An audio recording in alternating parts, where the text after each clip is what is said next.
She did not tell me herself. I found out from a moving truck. I had been in Portland for 6 weeks managing a project handover for my firm. My apartment, the one I had purchased at 27 with 3 years of payments behind it. The one with the yellow front. Door in the bay window I had repainted twice until the light hit it exactly. Right? Was supposed to be sitting empty, waiting for me, exactly as I had left it. Instead, when my cab turned onto my street on a Tuesday afternoon in October, I saw a Mayflower moving truck parked sideways across my driveway. 2 men I had never seen in my life were carrying my bookshelf down my front steps. My bookshelf. The one my grandmother had given me when I graduated college. The one I had carried up 3 flights of stairs myself on a Saturday in July. I told the cab driver to stop. I got out. I stood on the pavement with my rolling suitcase handle in one hand, and I just watched. A stranger set my bookshelf on the sidewalk. Another stranger walked out of my front door carrying a box I recognized as the one I kept winter blankets in. I called my mother. She picked up on the second ring. That is how I knew. If she had not been expecting the call, it would have gone to voicemail. She always lets calls go to voicemail when she does not feel like talking. She picked up on the second ring because she had been sitting next to her phone waiting for this exact moment. Claire! Her voice had the specific flatness she uses when she has already decided she is not going to apologize. We need to talk about the apartment. You sold my house, I said. It was not a question. We used the emergency power of attorney, she said. The one you signed 2 years ago when your father had his surgery, in case bills needed to be paid while you were unavailable. We needed the deposit for Vanessa's venue. The Harrington estate requires full payment 60 days before the date, or they release it to another booking. We had no other liquid asset available. I sat down on my own front step. I looked at the strangers carrying my belongings out of my home. I did that thing you do sometimes where the situation is so large that your brain goes completely quiet. Not numb, quiet. Like when a sound is too loud and your ears stop processing it. You used an emergency power of attorney to sell my house, I said, for a wedding venue deposit. Vanessa has wanted the Harrington since she was 12, she said. You have always known that. And your father and I have given so much to support your career over the years. We thought you would understand that family comes first. I looked at the strangers on my steps. I thought about the obvious things, screaming, demanding they stop, calling the police right there on the sidewalk. I did not do any of those things. Instead, I said very quietly, "Okay, Mom, I understand." And I hung up. I sat on that step for 12 minutes. I know because I watched the clock on my phone. I sat there while 2 men I would never see again carried the contents of my life to the curb and loaded them into a truck that would take them somewhere I did not know. At one point, one of the movers looked at me. He was maybe 50, weathered face, kind eyes. He said, "Are you all right, miss?" I said, "I used to live here." He looked at me for a moment. Then he looked at the truck. Then he looked back at me. He did not say anything because there was nothing to say. I called my sister Vanessa. She picked up on the first ring, which told me she had also been waiting. "Claire!"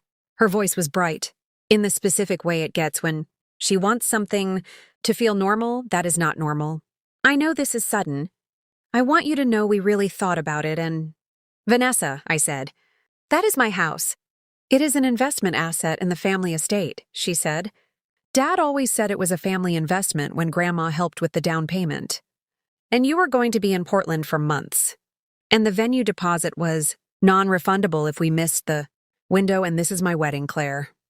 This is the most important day of my life, and I have been planning it for 3 years, and you have one apartment, and I have one wedding, and I think if you actually loved me, you would understand that. I want you to hold that word, asset." Vanessa looked at the home I had built, the home I had painted and furnished and paid for, and she called it an asset. Like I was a line on a balance sheet. Like 11 years of watching me build something had taught her that what I build belongs to the family. When the family needs it, she kept talking. I stopped listening. I was watching a stranger load my coffee table into the back of the truck. The coffee table I had found at an estate sale in a neighborhood I used to walk through on Sunday mornings, the one with the small circular water stain from a mug of tea. I had left sitting too long one winter night. I hung up on Vanessa mid-sentence. She called back twice. I did not answer. Here is what I did not do. I did not file a police report that afternoon, because I did not yet know what I know now, and I was not sure what crime, if any, had been committed. I did not call a lawyer in a panic. I did not post about it. I did not send a long emotional message to my family group chat. I sat on that step until the movers finished. Then I stood up. I picked up my suitcase. I walked to the corner. I called my best friend Dana and I said, "Something happened. I am going to need your couch for tonight. I will explain when I get there." She said, "Come right now." On the bus to Dana's apartment, I did something that surprised even me. I stopped thinking like a daughter. I stopped thinking like a victim. I shifted into the only mode that has ever actually kept me safe, which is the mode I use at work: logistics, analysis. What do I actually have and what do I actually know? What I knew, my mother had used an emergency power of attorney to transfer my property. What I did not yet know, whether that power of attorney was legally capable of overriding the deed. Those are two completely different things. And I knew someone who would know the difference. I opened my contacts. I scrolled to G. I found a name I had not called in 4 years. Gerald Marsh, my grandmother's attorney. The man who had handled her estate and who had been in the room the day she helped me purchase that apartment. The man who, I suddenly remembered with a clarity that felt almost physical, had said something to me when I signed those papers.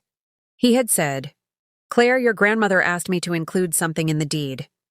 I want to make sure you understand what it means." I had not thought about that conversation in 4 years. I thought about it now. I called Gerald the moment I got off the bus. Gerald answered on the 3rd ring. He is 71 years old, wears 3-piece suits in the middle of summer, and has a voice that sounds like a judge even when he is ordering lunch. When I told him what had happened, all of it, the power of attorney, the sale, the moving truck, he was quiet for a long time. Not the quiet of someone who is surprised. The quiet of someone who already knows what question to ask. He said, "Claire, do you remember what I explained to you when your grandmother filed the deed?" I said something about a clause. I was 27 and I was overwhelmed. And I remember you said it was something she had asked for, but I did not fully understand it at the time. He said, "Your grandmother was a very careful woman. She had watched her own family make certain decisions over the years, and she had her own views about how property should transfer within a family. When she gifted you the down payment for that apartment, she asked me to include a reversionary clause in the deed. I asked him what that meant. He explained it to me the way you explain something important to someone who needs to act on it. A reversionary clause, he said, means that the property can only be transferred with your direct, personally witnessed notarized signature, not a power of attorney, not a family representative. Your signature specifically. If the property is transferred any other way, ownership automatically reverts to you. The clause is written directly into the deed and it supersedes any other instrument, including the power of attorney your mother used." I stood on the sidewalk outside Dana's building and I felt something shift in my chest. Not relief exactly. Something older than relief. The feeling of realizing that someone who loved you thought of something you did not think of yourself. "The sale," Gerald said, "is void. Legally void. The buyers currently occupy a property they do not own, which means they are trespassing." "And my family," I said. "Your family conducted a transfer they had no legal authority to execute," he said. "Would you like me to begin preparing the paperwork?" I said yes. What followed was 12 days of very quiet, very precise legal machinery. No confrontations. No shouting matches. No dramatic scenes in anyone's driveway. Just Gerald making phone calls and filing documents with a methodical patience that I have come to understand is the most powerful force in the world, which is knowing exactly what you are doing while the people trying to harm you have no idea what is about to happen. The buyers received a certified letter on a Thursday. It outlined the reversionary clause, its legal precedent, and its effect on the sale they believed they had completed. Their attorney called Gerald the same afternoon. I know this because Gerald called me at 6 o'clock that evening and said, simply, they have received the letter. Their attorney is reviewing. I asked, what will they do? He said they will vacate. They have no legal basis to remain. Meanwhile, Vanessa had been calling me every day. The calls started desperate and became angry and then became the specific quiet of someone who has spoken to their own attorney and received bad news. She left a voicemail on day 6 that said, Claire, I need you to understand that this venue deposit is completely non-refundable, and if you proceed with this, you will be destroying my wedding, and I hope you can live with that. I saved that voicemail. I still have it. Not out of cruelty, out of the same instinct that made me sit quietly on the step instead of screaming. Sometimes you need a record of what people say when they believe they have already won. The Harrington estate was notified on day 9 that the check used for Vanessa's deposit was being legally contested because the asset used to fund it was subject to a reversionary claim. The venue placed the date on administrative hold pending resolution, which in practical terms meant the Harrington released it. Vanessa's venue was gone. I want to be honest about something. Gerald had prepared the legal instruments before the buyers even received their letter. The reversionary clause made the outcome essentially certain from the moment I called him on that sidewalk. There was no trap I set. There was no moment where I outmaneuvered anyone. My grandmother had done all of that work 4 years before any of this happened. What I did was simply stay quiet long enough to let her work take effect.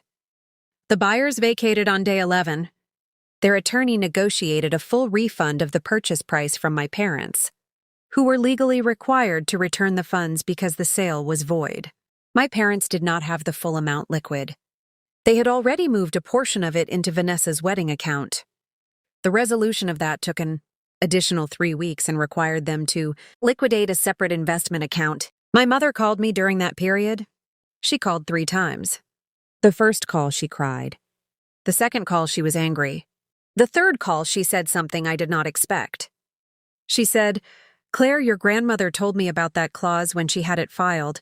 She told me, and I chose not to tell you because I thought it would never be relevant.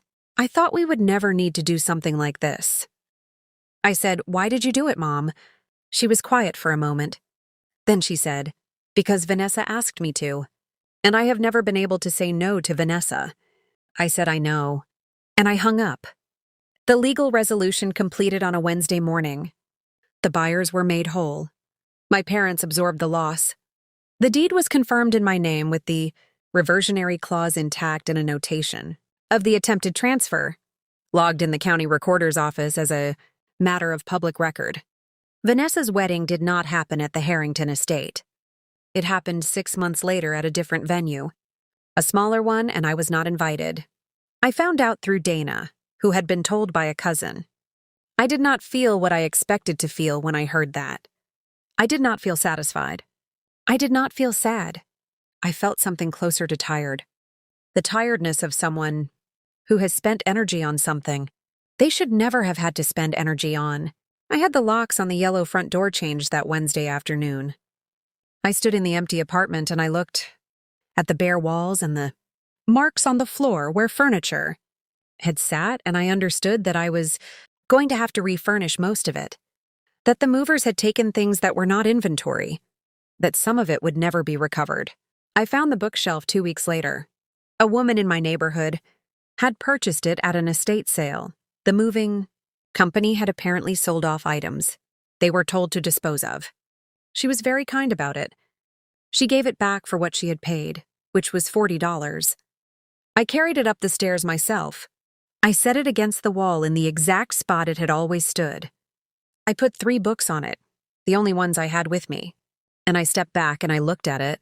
My grandmother was a woman who planned for the futures other people forgot to protect.